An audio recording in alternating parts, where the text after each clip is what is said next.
Hello everyone, welcome back to my channel. Today I'm going to talk about Goodreads Choice Awards 2020. I will give a small introduction about the awards and then we'll go into the winners and some good books that I read in different categories. If you want to directly jump into the different categories of awards, use the timestamp in the description below. Every year, sometime between October and December, Goodreads chooses some of the best books of the year in about 20 categories and allows users to vote. The books are shortlisted after multiple rounds of voting that include opening round, semi-final round, and final round. Winners of each category are announced in the first half of December mostly. Goodreads has established a platform for every reader to vote and pick a winner, which is something to be appreciated. But it is not without its flaws.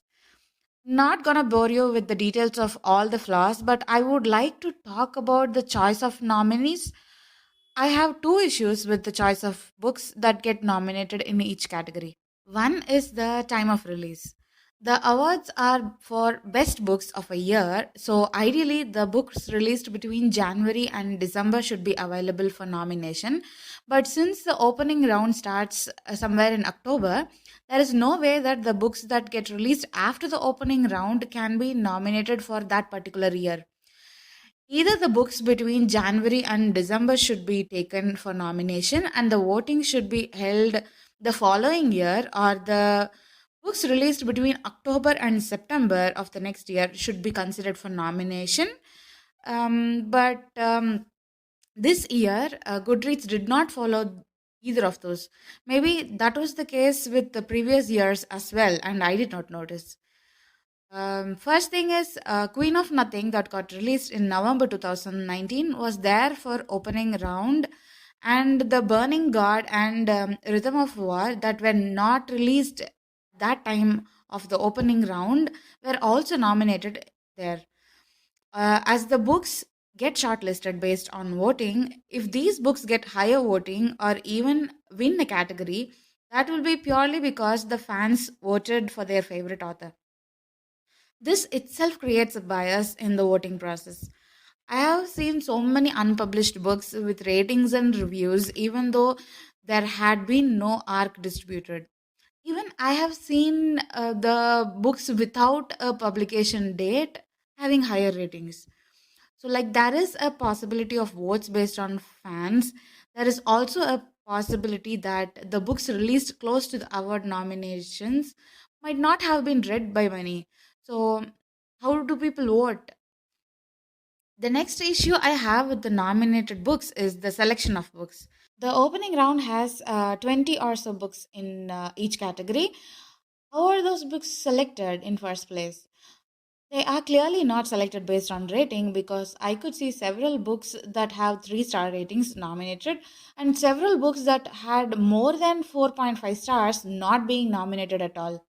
I understand that just because a book received 3 star does not mean that it would not be a good book, but there is one conclusion that I could come up with was these books probably had been selected based on popularity. The more the books got promoted, the higher they had chance of getting a place in nominations. Also, the books written by established authors were present by default. That leads to my next question. Does that mean if an author who has few successful books selling millions of copies, their book will be a nominee every year they publish something by default? Looking back at the list of winners since 2009, because 2009 is when the awards started, so many famous authors have won multiple awards. Rick Riordan, for example, has won 10 out of 12 times in Best Children's and Middle Grade category. Except for the first 2 years, he has won them all. Likewise, Stephen King, who has won 9 awards in different categories out of 12 awards. Do you see a pattern? Maybe they actually deserve those awards, but I'm not sure. Is it really possible that out of so many books that get published in every category each year, these people happen to get more awards or every year one or the other award? This is nothing against those two authors. There are several other authors who have won every year one award for every book they have published. That is also there. So maybe it's not just about getting a higher rating or publishing a best book. Somehow it does not seem fair. No offense to anyone. Somewhere this must be streamlined. That's how I feel about it. Something like having a minimum rating to be a nominee.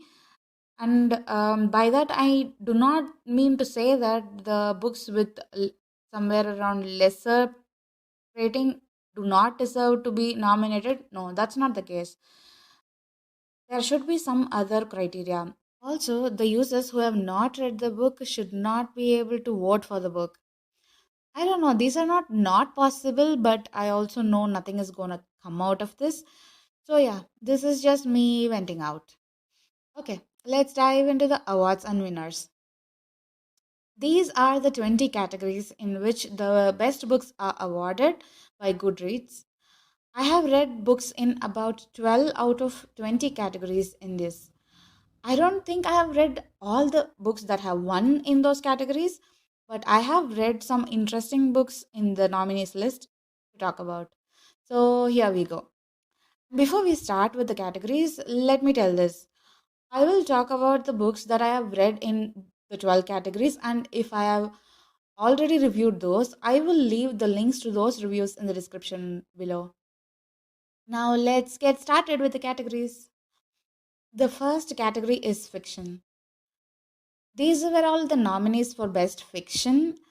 I have read The Midnight Library by Matt Haig, Such a Fun Age by Keily Reid, and Una Out of Order by Margarita Montemor. So many books from this list is going to my TBR. The winner is The Midnight Library. In this book, a second chance to life is given in the form of the Midnight Library. Like the library will have books that will equate to the number of possibilities of life one can have with every decision made. This had a good blend of philosophy of life and fantasy. So yeah, this has fantasy elements, which makes me doubt if this book is a right fit in this category. I don't know. It has already won, so it doesn't matter. Such a Fun Age was an okay book for me. It has won in another category, so I will talk about it later there. Una Out of Order had interesting concept of living life in a different order. Like the age of the main character gets scrambled, and it's a surprise as to how old she will be or what age she will wake up as after every New Year's Day, which also happens to be her birthday. It was an interesting book that I liked a lot. The next category is mystery and thriller, and these were the nominees. I have read the guest list and the Sundown Motel from this list. The winner is The Guest List by Lucy Foley. So, the guest list is an amazing slow burn mystery thriller that I liked a lot. A group of friends and family gather in an island for a wedding, and among friends and family, there are members whose life or whose lives have been affected by one of the wedding couple. They all get their revenge at the end. So, this is like Murder on the Orient Express with a tinge of And Then There Were None by Agatha Christie. Many might not like or feel comfortable with this book because of the slowness in pace, ruthless characters, and trigger warnings, but I kind of enjoyed this book and I would recommend it. And the next one is The Sundown Motel. This is about a girl trying to solve the mystery behind the disappearance of her aunt, who she has never met. It was a good mystery book with some paranormal activities, but it was not much of a thriller for me. It was okay. Next category we have is historical fiction. These were the nominees for the category, and sadly, I have read only one book in this category, and luckily, that is the winner. The Vanishing Half by Brit Bennett. This is a story about twin sisters who run away at their age of 16 and both go in separate ways. One passes for white, marries a white guy and has a girl child, and the other marries a black guy and also has a girl child. The story is told in the perspective of two generations, that of the twin sisters and their girls in two timelines. It's all about the choices they make in their life and where that takes them. It's a beautiful story, and I was disappointed at the choices that one of the twins makes at the end of the book. But overall, this was a good book. So, next comes my favorite category, fantasy. These were the nominees for Best Fantasy, and I have read only two books on the list. The annoying fact is, I own five other books on this list, and I have not read, including the winner, Present City by Sarah J. Maas. If you know my reading habits, you will also know that I don't easily start a series unless there are a few books in the series published. I know that's not a good thing, but I just hate waiting for the rest of the book if it ends in a cliffhanger. That's the main reason for not picking up Crescent City, because I know I will badly want the next book and I will not have it. So I have nothing to say about Crescent City. I'll move on to the other books that I have read. So I have read Black Sun by Rebecca Roanhorse and The Invisible Life of Addie LaRue by V.E. Schwab. I loved Black Sun, and I know only one book is released in that series. See, the thing is, I did not expect this book to be too good. I was intrigued with all the mythological elements and thought to give it a try. It is not my fault that this book was fantastic. Don't judge me. So, this is the story of some injustice done to a particular god and their followers, and bringing back that god to power by destroying some other gods and some other followers. I know that's kind of very vague, but it is really difficult to explain more without giving away spoilers. But I will say this has mythological gods, mermaids, different creatures, magic, and killer politics. It's just an amazing start of the series, and I have my fingers crossed, hoping that it will end well. Let's see.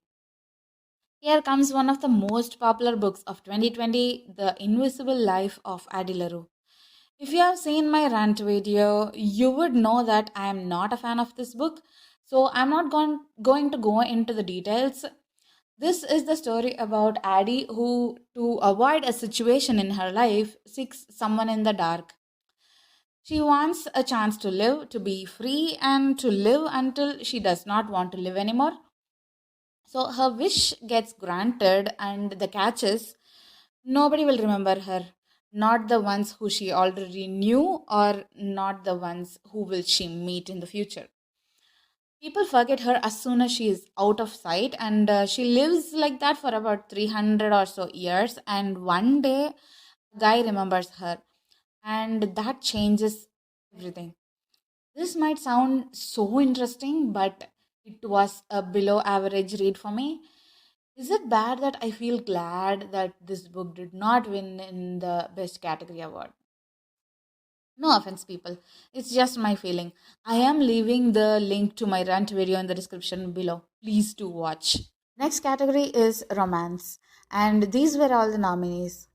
I have read two books in this list, From Blood and Ash by Jennifer L. Armentrout, which is the winner, and Regretting You by Colleen Hoover. So, From Blood and Ash is the first book in the Blood and Ash trilogy. The second book in the series is Kingdom of Flesh and Fire, which also got released in September, but I have no idea why that is not there here on the nominees list. Anyways, I have read that book also. So, in this series, the main character Poppy is chosen from birth as a maiden to some god, like a sacrificial lamb.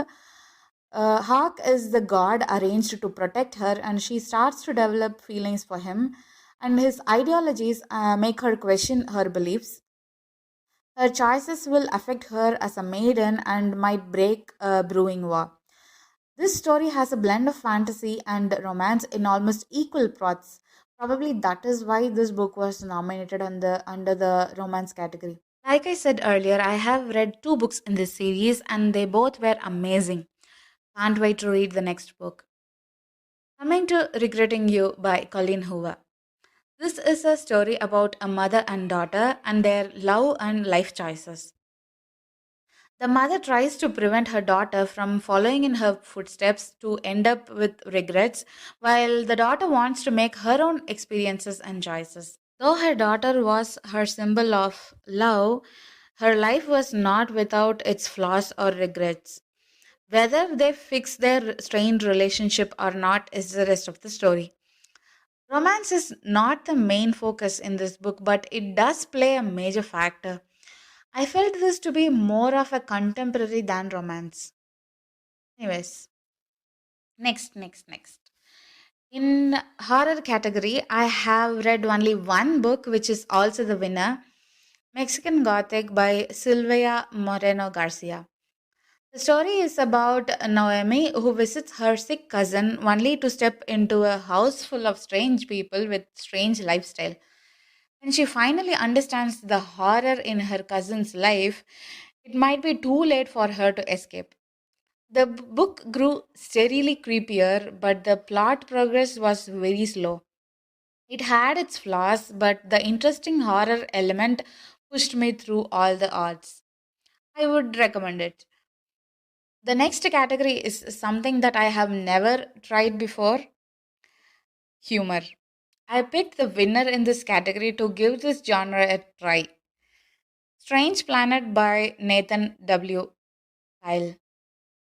This book is a collection of comic strips posted by the author on his Instagram account. Strange Planet has alien characters that poke fun of human lifestyle and actions in a sarcastic way.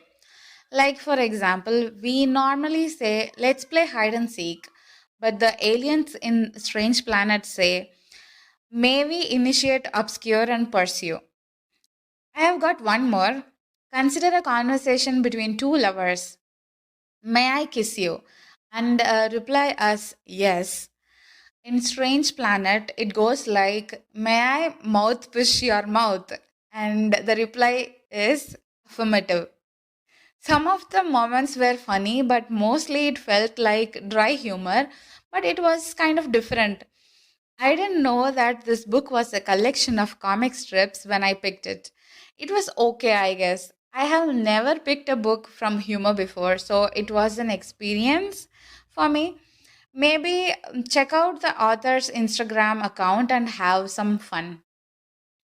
Maybe I will think about picking some other book in this category. Next, I have is Best Nonfiction, and these were the nominations. The winner is stamped by Jason Reynolds and Ibram X. Kendi. So I have read that book and only that book in this category. So I don't normally read much of nonfiction, but Jason Reynolds is an author buy for me. That's how I read this book and sneaked this genre into this video. But there is one more book on this list that I know would be an amazing one, even though I have not read it, and that is Beyond the Gender Binary by Alok Menon. I am waiting to get hold of my physical copy to read this book. Anyways, Stamped is a book that describes about some notable personalities and their actions that were trigger points in the lives of black people. By trigger points, I mean start of slavery, oppression, genocide, and all the acts of cruelty against black people for more than 400 years. This is not a history book, but it is all about history. Jason doing the audiobook was everything to look forward to. This book brings out a different perspective in life. A must read. The next category is graphic novels and comics, and here are the nominees. The winner in this category is Heartstopper Volume 3 by Alice Oseman. This book is a chapter in Nick and Charlie's lives who love each other, come out to their families and friends. This is a comic series about how two beautiful boys meet, fall in love, and be in a relationship. So the illustrations are cute and all the books were perfect. Can't wait to read the next book in the series because this one ended in a cliffhanger. Okay. Other than this book, I have read volume 1 in Fangirl manga, and that's not something I liked. It stressed me out more than uh, I could form words of. And there is Monsters. But I have read only first book, so no, I haven't read this Monsters. Just on my TBR though. Let's go to the next category. Debut novel. These were the nominees, and Such a Fun Age by Kylie Reid is the winner. I have read this book and Cemetery Boys by Aidan Thomas. Such a Fun Age is the story about how an African American babysitter gets accused of kidnapping the baby and how two other people in her life try to use this incident for their advantage. It was an okay book for me because the writing was not so good and the characters were not at their best. There was so much hype for this book, but this was simply not for me. Anyways, it has won the category. I had voted for Symmetry Boys by Aidan Thomas, which lost this category by less than 1500 votes only. I still would say that Symmetry Boys is the best book in this category, at least according to me. It even has better ratings than this book. Cemetery Boys is about a trans person who badly wants to follow in the footsteps of his father and become a real brujo, but struggles with making others accept his true gender. As a brujo, it would be his responsibility to deal with ghosts. So he takes up things in his own hand, and while trying to follow the ritual to become a brujo, he sets out another ghost, which changes everything. So, this is a beautiful, beautiful story that I absolutely loved and I would highly recommend. The next category is young adult fiction, and these were the nominees. I think I have read many books here. Let's see. I have read Clap When You Land, One of Us is Next, Felix Ever After, You Should See Me in a Crown, The Hand on the Wall, The Gravity of Us, Yes, No, Maybe So, and that's it. So, Clap When You Land by Elizabeth Acevedo is the winner. This is the story about two girls from different places who lose their father and come to know of each other's existence. Their father had been a totally different person to both of them, and the story is about how they find their way to each other. It's a short one, but a good one. Poetics will always be my favorite. If you are going for books from this list, definitely read Felix Ever After and You Should See Me in a Crown. A Good Guide's Girl to Murder is on my TBR and I will hopefully read it next year. I'm not going to talk about all these books, but I will leave the links to their review videos in the description below.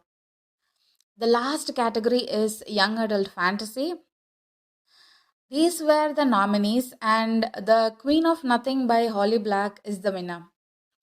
This is the third book in the Folk of the Air series where the Wicked King escapes the treachery with the help of the Queen. The ending was poor and did not do justice to many of the characters. I think I ranted about it in my review video. Apart from this, I have read Midnight Sun, Symmetry Boys, and The Shadow Between Us. I wish Symmetry Boys would have won in at least one of these categories. It is such a beautiful book. There is nothing to say about Midnight Sun or The Shadow Between Us because I hate them both and I wish they never existed. But you can find the links to my review videos in the description below. Almost all of the other books from this list seems to be on my TBR. Wow, finally I'm done. That was huge. I think this will be by far my longest video. I didn't intend for this video to go this long, but I was just too lazy to break it into two or many. If you feel that I missed out on any of the good books in these categories, do leave your recommendations in the comments below. Thank you all for watching this video. If you like this video, hit the like button and subscribe to my YouTube channel. Keep reading books until the next video. This is Darshini signing off.